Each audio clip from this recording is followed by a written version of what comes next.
అందరికీ నమస్కారం. పెద్దలు మాట్లాడాల్సిన అవసరం ఉంది. నేను క్లుప్తంగానే మాట్లాడాల్సిన సందర్భం. ఆనాటి సజీవ చరిత్రకి నేను కూడా ఒక సాక్షిని. ఇక్కడ మా ఇంద్రారెడ్డి గారు కూడా ఉన్నారు. నన్ను తీసుకెళ్ళి చెత్తకోటి ఇచ్చేసాడు న్యూ ఎమ్మెల్యే క్వార్టర్స్లో. బహుశా గుర్తుపెట్టుకున్నారు గవర్నర్ గారు. మా బీజేపీ బలంగా ఉంది, రా వెళ్దాం రమ్మన్నారు. భాస్కర్రావు గారు గుంపు అంతా వచ్చి చెత్త కొట్టేశారు నన్ను. ఆయన బాగానే ఉన్నాడు. దేశ రాజకీయాలనే మలుపు తిప్పిన మహా వ్యక్తి నందమూరి తారక రామారావు. ఒక ప్రాంతీయ పార్టీ అధినేతగా దేశ రాజకీయాల్ని ఒక నియంత్రణ ఎదుర్కొని దేశ రాజకీయాల్ని మలుపు తిప్పిన వ్యక్తి రామారావు గారు. ఈ రోజున మనందరం కూడా చర్చించుకుంటున్నాం.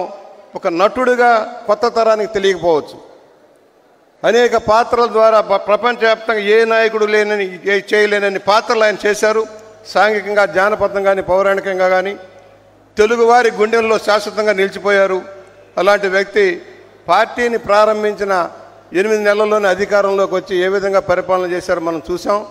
పెద్దలు చెప్తారు, అనేక సంస్కరణలు ఆయన తీసుకొచ్చారు.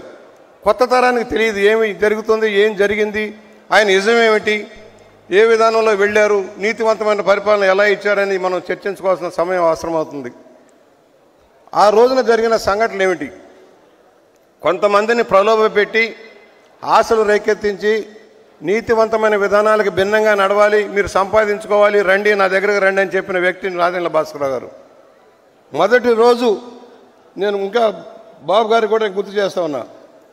ఒక దళిత ఎమ్మెల్యే ఉండ్రు కృష్ణారావు, ఇప్పుడు మన మధ్య లేరు, చనిపోయారు. ఉండ్రు కృష్ణారావు దళిత ఎమ్మెల్యే నా దగ్గరకు వచ్చి మా జిల్లాయే అన్నగారిని దింపడం కోసం ప్రయత్నం చేస్తున్నారని చెప్పారు. ఫస్ట్ మ్యాన్ ఆయన వచ్చి చెప్పినప్పుడు ఎందుకు అంటే నా దగ్గరకు వచ్చారు, 10 లక్షలు ఇస్తారు, మీకు కార్పొరేషన్ చైర్మన్ ఇస్తానన్నారు, నన్ను రమ్మంటున్నారు అన్నారు. ఎవరెవరంటే చెప్పారు. మా జిల్లాకు చెందిన ఒక గిరిజాల వెంకటస్వామి నాయుడు గారు, అదేవిధంగా రామచంద్రరాజు గారు, వాళ్ళిద్దరూ కూడా వెళ్తానన్నారంటే వాళ్ళ దగ్గరికి వెళ్ళి మాట్లాడా. మేము వెళ్ళిపోతున్నాం అని చెప్పారు.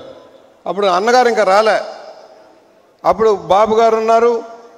ముఖ్యంగా లీడ్ చేస్తున్న ఇన్ఛార్జిగా లీడ్ చేస్తున్న వ్యక్తి హరిరామ జోగయ్య గారు. హరిరామ జోగయ్య గారి దృష్టికి తీసుకెళ్ళాను. ఇలా ఉంది అని చెప్పి పిలిచాను. నేను మాట్లాడా. వెంకటస్వామి నాయుడు గారిని పిలిచి, వెంకటస్వామి నాయుడు కరెక్ట్ కాదయా, రాబోయే మంత్రి అవుతాం, ఎందుకు వెళ్తున్నామంటే మేము వెళ్ళిపోతున్నాం అన్నారు. రామచంద్రరాజు గారికి వెళ్తే వెళ్ళిపోతున్నాం, రేపు పొద్దున్నే బ్రేక్ఫాస్ట్ ఉంది, బ్రేక్ఫాస్ట్ ద్వారా నిర్ణయం తీసుకోబోతున్నారు, వెళ్తున్నారని చెప్పినప్పుడు హరిరామ జోగయ్య గారికి చెప్పాను. నమ్మలే ఆయన. ఇందాక మా తమ్ముడు చెప్తే ఉపేంద్ర గారు నమ్మనట్టే ఆయన నమ్మలే. అప్పారావు గారికి ఫోన్ చేశా. అప్పారావు గారు బాంబేలో ఉన్నారు. ఆయన పట్టుకోవడం కష్టమైంది, ల్యాండ్ లైన్లే కదా అప్పుడు. పట్టుకొని చెబితే అదేం లేదన్నాడు ఆయన కూడా. ఎయిర్పోర్ట్కి వెళ్ళాం. ఎయిర్పోర్ట్కి వెళ్ళినప్పుడు చెప్పాం, అన్నగారు చెవులో వేసాం, పక్క నుండి చెప్పాం, అన్నగారు ప్రమాదం ముంచుకొస్తుంది, ఇక్కడి నుంచి అందరినీ ఇంటికి రమ్మందామని చెప్పాను నేను. ఇంటికి రమ్మంటే బెటర్ అని చెప్పాం. ఇంటికి పిలిచారు, బాబు గారే పిలిచారు అందరిని ఎమ్మెల్యేలు. అక్కడే మొదలైంది. జీవన్ రెడ్డి, రామ్మోహన్ రెడ్డి లాంటి వాళ్ళు తిరుగుబాటు బావటం ఎగరేసి మీరు నాదెండ్ల భాస్కర్ గారికి ఇన్ఛార్జిగా ఇవ్వకుండా వెళ్ళారని మొదలుపెట్టారు. ఆ రోజున రాత్రి క్యాంప్ మొదలయ్యేది. బాబు గారు జోక్యం చేసుకొని ముషీరాబాద్ స్టూడియో తలుపులు తెరిపించి క్యాంపు స్టార్ట్ చేసి ఆ రోజున తీసుకున్న నిర్ణయం వల్ల మళ్ళీ ప్రజాస్వామ్య ఉద్యమానికి ఊపిదాగలిగారు. ఆ రోజు రాత్రి కనుక క్యాంప్ పెట్టకపోతే చాలామందిని ప్రలోభపెట్టి లాగేవాళ్ళు. భయానక వాతావరణం. ఆ రోజున ఢిల్లీ వెళ్ళడానికి ప్రయత్నం జరుగుతుంది. ఇందాక మా ఇంద్రారెడ్డి గారు చెప్పినప్పుడు కొంతమంది ఎమ్మెల్యే క్వార్టర్స్లో ఉన్నారు. సోమసుందర్ రెడ్డి అని మా జిల్లాకు సంబంధించిన ఎమ్మెల్యే గంటల సుమన వాళ్ళందరూ తీసుకెళ్ళడానికి వెళ్తే ఉపేంద్ర గారి కారులో వెళ్ళాం.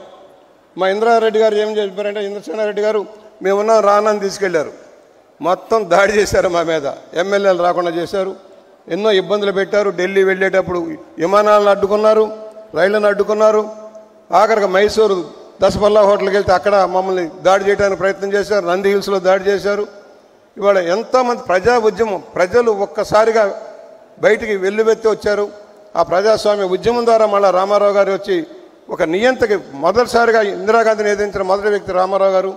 అలాంటి వ్యక్తి ఎన్నో సంస్కరణలు చేసి మాలాంటి వాళ్ళకి ఒక బాసటగా నిలిచారు.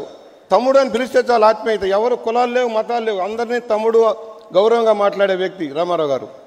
ఆ రోజున ఆ ఉద్యమంలో వెంకయ్య నాయుడు గారు, జైపాల్ రెడ్డి గారు, అన్ని పార్టీలు, కుడి ఎడమ పార్టీలు అందరినీ ఒక తాటి మీద తెచ్చిన ఏకైక వ్యక్తి రామారావు గారు. అలాంటి వ్యక్తి ప్రజాస్వామ్యబద్ధంగా ఎన్నికై పరిపాలన చేసిన వ్యక్తి. ఆయన లేని లోటు ఎంత అయినా ఉంది మనకి. అలా మహానుభావుని గుర్తుంచుకుంటూ నాబోటి వాళ్ళని ఈ రోజున 80వ సంవత్సరంలో కూడా ఉత్సాహంగా పనిచేస్తున్నామంటే రామారావు గారి స్ఫూర్తిని సవినీయంగా మనం చేస్తున్నాం.